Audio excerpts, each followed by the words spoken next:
What was it that angered you so much about this list? That Ice Spice is number 50. Where's Joey Badass? Where's Michi Darko? Where's the Underachievers? Like, there was a lot of people that could have been on this list. More ASAP Mob people than just more ASAP Mob Rocky. People, yeah. Dude, Rocky was on the list. That's why I said then just Rocky. Oh, okay, then just maybe Rocky. Ferg. I mean, who else? Who else are you gonna fucking put on there? Ferg. I put Ferg on there. I gotta put Ice Spice on there instead of Ferg. You can put Ice.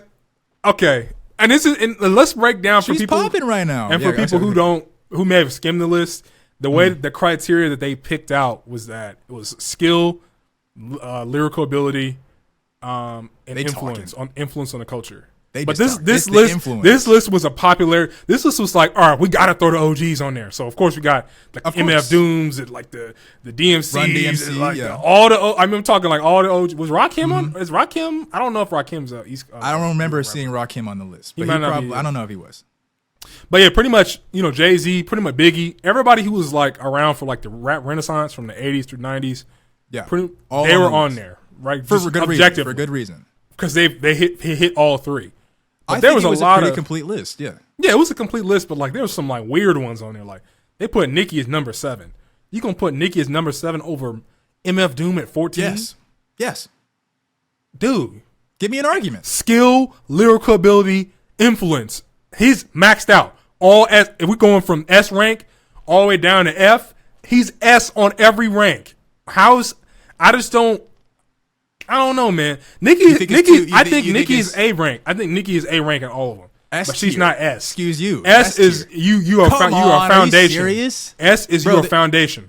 You are OG. She is a foundation. You know how many okay, so like beforehand, when I look at when you're talking about women in rap, you can only name 2 people, maybe 3, but one is a group. You can name MC Lyte. Well, you can name a few. You can name MC Lyte. You can name Lil' Kim. A lot of people don't know about Foxy Brown unless you're actually like a real rap fan. So I'm not going to include her. And you know about Salt-N-Pepa. Most people don't know Queen Latifah rap, so I'm not going to include her either. That's pretty much the only people you can name. When Nicki came around, all of a sudden, you've never seen this many mainstream female rappers until after Nicki came around. Nicki opened up space for Cardi B.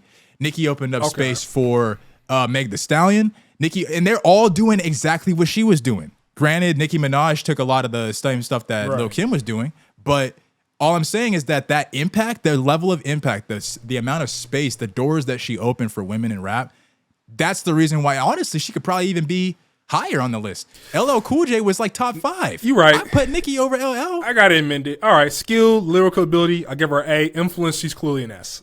You argued it well. You argued it perfectly. She's such a pioneer.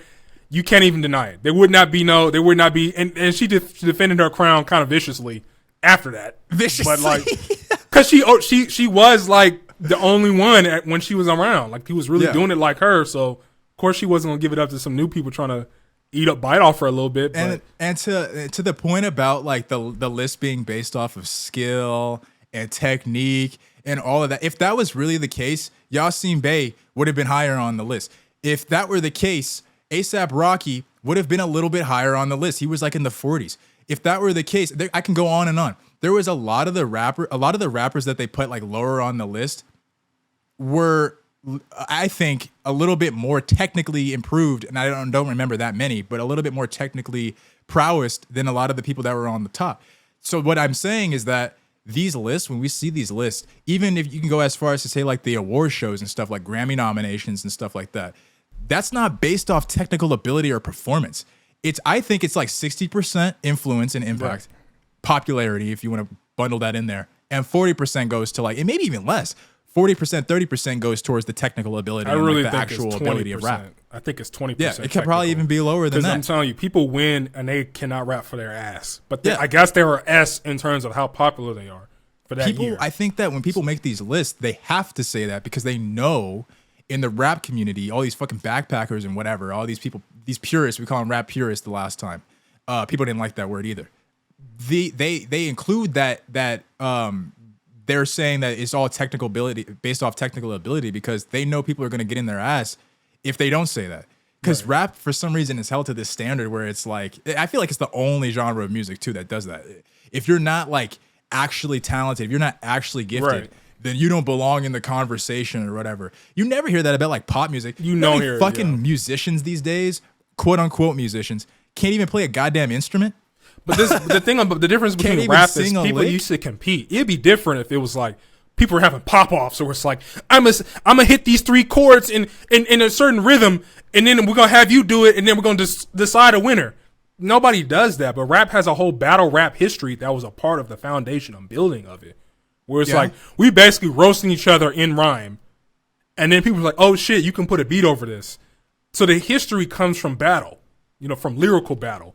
Even though it has nothing to, even though you can make the same argument that I'd say post 2010 lyrical ability doesn't even matter. Even though I still get on it. Not really, yeah.